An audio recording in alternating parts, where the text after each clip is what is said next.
الأستاذ خط أحمر.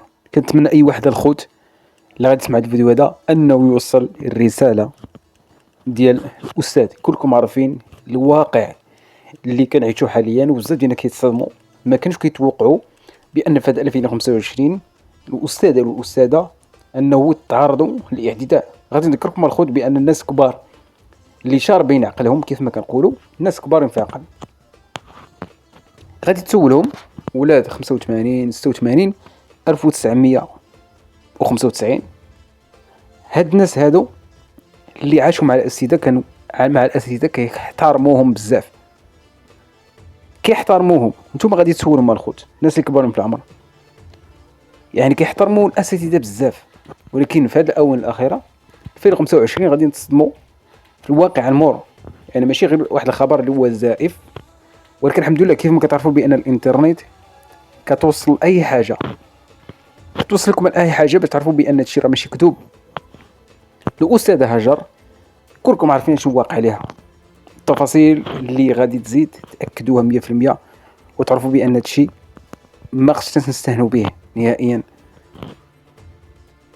طبعا الحال لحد الآن وانا كندير هاد الفيديو هذا كيف ما قلت لكم في واحد الفيديو البارح بأنه هما كيتألموا. يعني تصور مع أنك أنت ناعس هاني مرتاح غادي تفيق الغد ليه ناشط مع راسك الحمد لله، ولكن للأسف غادي تلقى واحد الوالدين اخرين اللي ماتت ليهم الابنه ديالهم على يد واحد التلميذ. هذا اكيد كيف ما الخوت وكيف ما كتقراو التعليقات ديالكم والتعليقات ديال بزاف ديال الناس اللي كيقولوا بان الاستاذه ما كانش عليها ان تنصر عليها التلميذ، خصوصا الناس اللي كترها المسيفام منين جاتو النمره تاع هاد الاستاذه هذه. يعني اي واحد بعد ما غادي يضحك مع التلاميذ، ماشي غير هو كنظن، وانما التلاميذ اللي عندها في القسم كلهم ربما كتضحك معهم ويعني كتعتبرهم بحال خوتها. ولكن هاد التلميذ هذا على ما كيتضح بان زاد فيه كيف ما كنقولوا، وغادي يدبر النمره ديال هاد الاستاذه وغادي يتبسل عليها. هادشي طبيعه الحال اللي سمعناه حاليا، غادي يتبسل عليها وغادي يصيفط لها ميساجات اللي ما فيهمش ما يتشاف. حنا طبيعه الحال الخوت ما غاديش نشهدوا شهادات الزور، ما غاديش نشهدوا شهادات الزور، ولكن اللي خلاني ندير هذا الفيديو هذا غادي نقول ستوب وغادي نقول بان الاستاذ خط احمر. ما عارفينش حنا شنو كاين في هذوك الميساجات، ولكن واش بينه وبينكم اي واحد اي تلميذ غادي يوقع بينه وبين الاستاذ ولا الاستاذه سوء تفاهم، غادي ينوض غادي يهز واحد الاله اللي هي حاده، غادي يبدا يشلخ في عباد الله وخصوصا الاستاذ، او لا يذبحو. طبعا الحال هذا راه ماشي مبرر، يوقع اللي بغى يوقع. قلنا في الاول خوت في واحد الفيديو بان منين دبر على النمره، ميلا دبر النمره على عند شي وحده او عند شي واحد، فهاد الشيء راه كيف ما دائما غادي نقولوا بان في هذا الفيديو هذا كنصح الاساتذه انه يكون واخد الاحتياط ديالو حتى واحد ما كيتوقعش شنو غادي يوقع. الحدود بينه وبين التلميذ خصوصا النساء وخصوصا البنات اللي حاليا دخلوا في هذه المهنه هذه اللي هي شريفه. خصكم تعرفوا الخوت بان كيف ما دائما كتقول واحد المقوله، كاد الاستاذ ان يكون رسولا. الان مره اخرى غادي ناكدها 100%. حنا ما عارفينش بالضبط شنو كاين في هذيك الميساجات، ما غاديش نشهدوا شهاده الزور كيف ما كيقول واحد المثل، ولكن بيني وبينكم مره اخرى الخوت هذا راه ماشي مبرر. كاين فعلا اللي كيتعاطف مع التلميذ وكاين اللي كيتعاطف مع الاستاذه.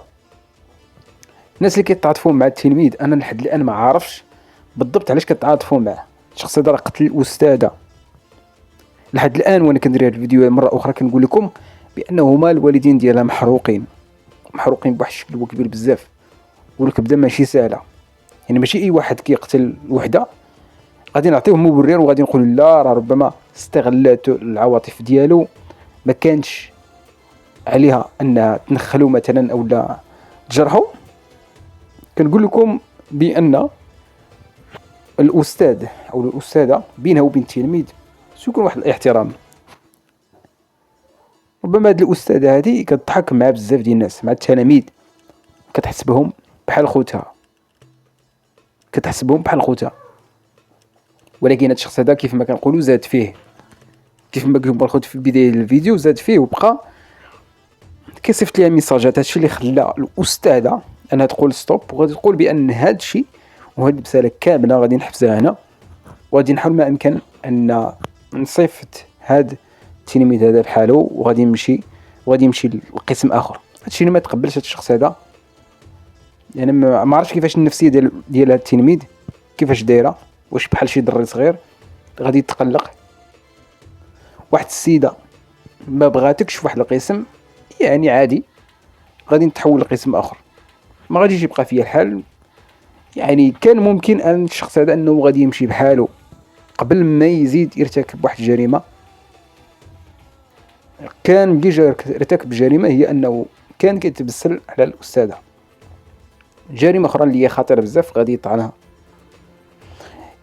يطعنها وغادي يخليها مسكينه مرميه في الارض.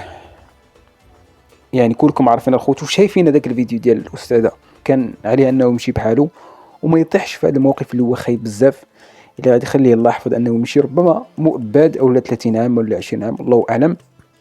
ولكن ما ننسوش بان المجرم كيبقى مجرم، والاجرام ما عندوش مبرر. دائما كطرح الاستفهام واش التلميذ هذا شنو اللي غادي يخليه انه يدير هذا الشيء. كنقول لكم الخوت من خلال الادمان، كيتناول المخدرات، كيدير شي حاجه اخرى الله اعلم. انا من استفهام لي كبيره بزاف. ما تنسوش بان غنقول لكم مره اخرى حاول ما امكن انكم تدعوا مع هاجر، السيده هذه مسكينه اللي غادرت هاد الدنيا هذه. ولكن ننسوش بان هاد المهنه هذه بطبيعه الحال غادي ناكد 100% بان واحد المهنه اللي هي شريفه. واش هاجر كتستحق ان تموت على يد التلميذ ديالها؟ غادي نقول ستوب بحال هاد المسائل هادو. وماشي غير الاستاذه هاجر ضحيه ديال التلميذ ديالها، كاين الاساتذه اخرين. هذا هو الخطوره في الامر، وهادشي ما غاديش يوقف هنا الا ما كاينش اقصى العقوبات. وبزاف ديال الناس غادي يناقشوا معايا الافكار وغادي يتفقوا معايا، كاين اللي ما غاديش يتفق، ولكن اكثر فيهم اللي كنثق في بزاف ديال الناس غادي يوصلوا الرساله وغادي يقولوا ستوب، وغادي يقولوا بزاف ديال الناس راه هادشي راه زاد في الحد ديالو.